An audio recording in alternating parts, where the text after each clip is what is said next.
questions children ask in the Manish Tanah, the 4 questions, aren't answered.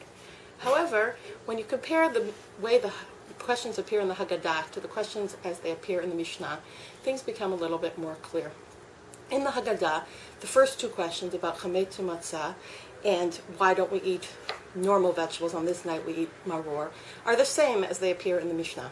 However, the second 2 questions are different in the Mishnah, Masechet Pesachim, 10th chapter, 4th Mishnah. In our Haggadah, we ask about why we sometimes sit on all other nights leaning or straight, and tonight only leaning. That question does not appear in the Mishnah, for in the time of the Mishnah they always sat leaning, no matter what day of the year it was. Instead, there's a question in reference to the Korban Pesach. On other nights we meat cooked in all sorts of fashions. Tonight we only eat it roasted. Then what's very interesting is if you look at the question about dipping. In the Haggadah, it says, on all other nights we never dip. Tonight we dip twice. Whereas the way it appears in the Mishnah, it says that on all other nights we dip once, and tonight we dip twice. To understand this, you need to understand about how they used to eat their meals in Israel in the time of the Mishnah.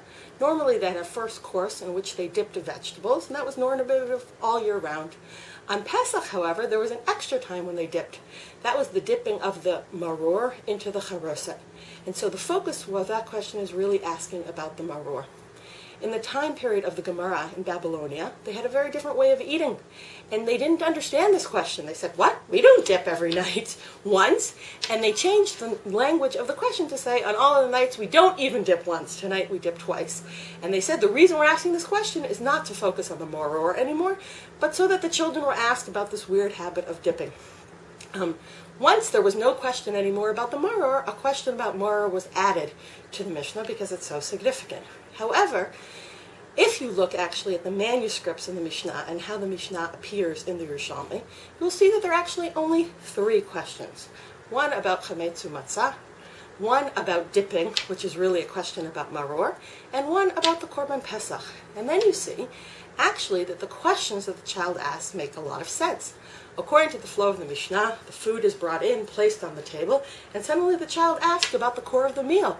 Why are we eating these strange things tonight? And then the story that we tell about going out of Egypt directly links to the questions that the child asked. And when we repeat the words of Rabbi Gamliel, where he says we must say 3 things and explain why, and we lift up and we say matzah, maror, Pesach, and we explain why we eat these 3 things, we are directly answering the questions that the children ask. And their initial opening to the night gets the core and heart of the story. Chag Sameach.